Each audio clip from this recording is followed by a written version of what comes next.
inasomwa ni kwa sababu bajeti kuu ya serikali inapitia michakato, inazo hatua kama 4 mpaka 5 ambazo zote zile michakato ziko kikanuni na kisheria.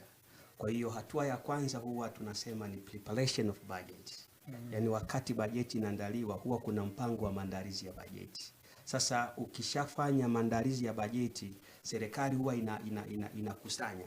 Kwenye preparation of budget serikali inakusanya taarifa kutoka wizara mbalimbali, kutoka kwenye mashirika ya serikali na taasisi binafsi. Yaani kwa maana kwamba Wizara ya Fedha, Wizara ya Kilimo, Wizara ya Viwanda watapeleka tunasema estimate. Yani makadirio wanayotaka kuyapata watapeleka serikalini. Wakishayapeleka, serikali itakuja kwenye taasisi za serikali. Taasisi za serikali nazungumzia TRA. TRA inakusanya, lakini pia wanabidi nao walipwe mishahara. Tunazungumzia TCRA, wanaotusimamia regulators wa mawasiliano, nao wanatakiwa kulipwa mishahara.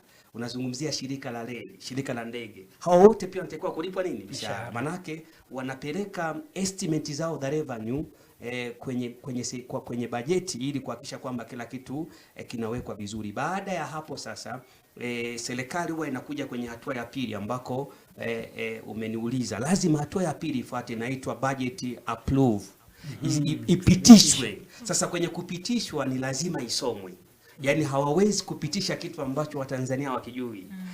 Watu hawakijui wanapitisha nini. Kwa lazima ikasomwe. Ndio maana sasa inakuja hatua ya pili ya serikali kwenda kupitisha bajeti, na inayopitisha bajeti ni bunge. Kwa mujibu wa katiba nchi yetu, bunge ndio linapitisha, lakini baada ya kupitisha itakwenda kujadili. Linakwenda kujadili baada ya kusomwa.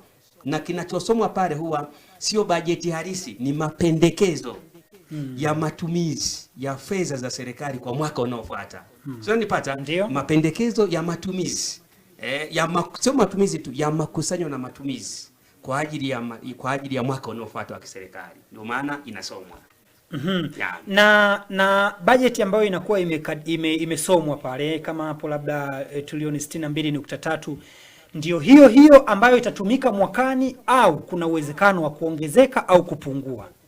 Bajeti ambayo imesomwa takriban labda trilioni 62.3 iliyopo hii, sana jambo ambalo huwa linafanyika kwenye kanuni za bajeti, haiwezi kuzidi hapa, isipokuwa baadhi ya wizara au baadhi ya sekta za serikali zinaweza zikapata gawio kidogo kutoka kwenye bajeti hii, kwa sababu unapofanya budget approximation kuna uwezekano kile ulichokiomba ukakipata kwa 100%, ama ukapata kwa 70%, ama kwa 80%, ama usipate kabisa, kulingana na serikali imewezaje kukusanya mapato.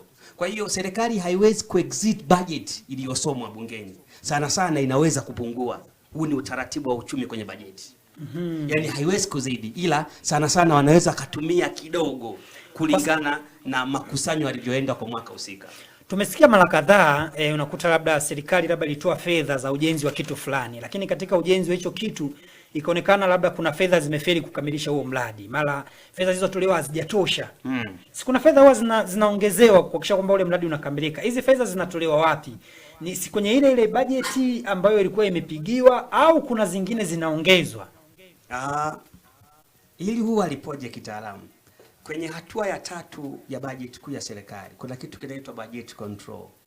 Yaani serikali zote duniani zimetengeneza utaratibu mzuri sana wa kuicontrol bajeti. Sasa utaratibu umetolewa wapi? Kwenye budget control serikali ilitengeneza vitu viwili kama muhimili wa kuweza kucontrol mapato na matumizi ya serikali. Moja, ilianzisha benki ya serikali. Kuna kitu kinaitwa Bank of Tanzania, BOT, benki kuu. Hii ni benki ya serikali. The primary aims is the bank of the government. Lakini kazi yake pia ni kuissue notes, kwa maana coins, pamoja tunazungumzia zile noti pamoja na hizi shilingi. Lakini lengo na mazumuni ni kukusanya na kutunza hela za serikali. Yaani tunaposema BOT, unaiona benki kuu ile, kazi yake mama kutunza hela zote za serikali ambazo anayezikusanya ni TRA, ila anayesupervise kwa maana kwamba anazicontrol ni Wizara ya Fedha, ila zinakwenda kutunzwa na Benki Kuu. Watanzania wanataka kulijua hili, wengine wako wanachanganya kwamba TRA anazikusanya, hakai hata na 100. Akisazikusanya Wizara ya Fedha wanapata taarifa kwamba zimekusanywa kadhaa. Anayekwenda kuzitunza ni nani? Anayekwenda kuzitunza ni BOT. Sasa umeniuliza swali kwa maana kwamba zile pesa ambazo zinaongezewa zinatoka wapi? Ukiangalia kwenye bajeti ya mwaka huu kuna wizara za sekta ambazo huwa zinagawanywa mafungu ya serikali. Wizara ambayo huwa inabaki na pesa nyingi kwa ajili ya kuangalia, kuna kitu kinaitwa unexpected events, kwamba linaweza likatokea tukio lolote, ni Wizara ya Fedha. Mfano kwa bajeti hii, Wizara ya Fedha ndani ya Wizara ya Fedha wao bajeti yao ni zaidi ya trilioni 20, watabaki na pesa zaidi ya trilioni 20. Kwamba kuna approximation ya wizara zote. Wizara pekee nao baki na pesa karibu robo ya pesa zote za bajeti ni Wizara ya Fedha. Kwamba ni bora Wizara ya Viwanda waishiwe hela, ni bora Wizara ya Ardhi waishiwe hela kuliko Wizara ya Fedha ikiishiwa, kwa sababu Wizara ya Fedha kila mtu anakwenda kuomba pale. Ndio maana sasa Wizara ya Fedha ikishabaki na hizo hela, kazi yake kubwa mbili. Moja, kuna kitu kinaitwa international debt, madeni ya kimataifa. Sasa yale madeni, kazi yake kubwa Wizara ya Fedha kuangalia madeni ambayo yamekuwa maturity yanatakiwa kulipwa. Inatakiwa kulipa Wizara ya Fedha. Mfano kwenye bajeti hii ya serikali, Wizara ya Fedha itakwenda kulipa zaidi ya trilioni 6.6. Mwakani wakati wanakusanya, kumbuka kwenye makusanyo ya ndani yatakuwa takriban trilioni 46. Yale makusanyo ya ndani ya kodi, Wizara ya Fedha ni lazima ilipe deni ambalo litakuwa limeiva zaidi ya trilioni 6. Sasa zile hela watazitoa wapi? Ni kwenye bajeti yao ya zaidi ya trilioni 20 ambayo wanakuwa nayo. Huko ndiko ambako zinawekwa pesa, zinaangaliwa. Mfano likitokea janga. Leo hii inaweza likatokea janga, mambo yakachafuka, kila kitu kikapanda bei. Nani wa kulinusuru taifa? Ni wizara.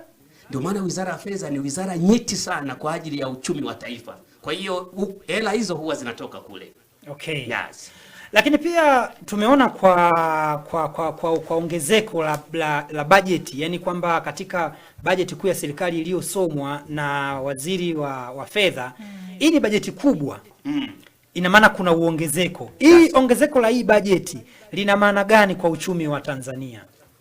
Ongezeko la bajeti lina maana moja, maana mbili. Kwanza ni indicator ya economic growth ndani ya taifa letu. Yaani unaposema bajeti imeongezeka ni indicator ya economic growth. Sasa economic growth kwa mujibu wa bajeti hii, ukiangalia sera ya fedha, tunasema monetary policy, inasema taifa letu kwa mwaka huu tunakwenda kwenye approximation ya uchumi kukua kwa 6% kwenye bajeti hii, kwa sababu ni bajeti ya kwanza ambayo inakwenda kutekeleza dira ya taifa ya 2050 pamoja na kuimarizia ama kuendelea kutekeleza ilani ya Chama cha Mapinduzi ambacho kinaongoza serikali. Sasa kwenye monetary policy, kwa nini niongezeko? Kwa sababu tunakwenda kwenye projection ya kukua kwa uchumi kwa 6%, na ndio maana inaongezeka. Lakini la pili, kwenye projection ya bajeti kuongezeka kwa kiwango kikubwa, maana yake nini? Kwamba serikali kwa sasa ina uwezo sasa wa kuanza kusimama yenyewe kama yenyewe kuweza kukamilisha miradi mikubwa ya serikali kwa kutumia mapato ya ndani. Na ndio maana sasa ukirudi kwenye bajeti utakuja kuona kwenye trilioni 62.3 mapato ambayo serikali itayakusanya ndani ni trilioni 47.8. Mikopo ya nje tutakopa trilioni 15. Na hii ni mikopo ambayo serikali huwa inakopa moja kwa moja kutoka kwenye mashirika ya kimataifa ikiwemo World Bank. Lakini misaada ya wahisani kwenye bajeti hii, wale wahisani ambao tunao marafiki wanapenda miradi iendelee Tanzania, tutakopa bilioni misaada hii ambayo tutapewa bilioni 563. Hii ukizijumlisha hizi zinakuletea bajeti kuu ya serikali ya trilioni 62.3. Sasa kwenye mazingira haya ongezeko la bajeti ni kwenye kukuza uchumi kitaifa kwa maana ya sera za kifedha kwa 6%, lakini uwezo wa nchi sasa kuweza kusimama yenyewe kusimamia miradi yake ya ndani ndio sura hasa mbili zinazoweza kucomplement swala hili ambalo umeliuliza. Tuje kwenye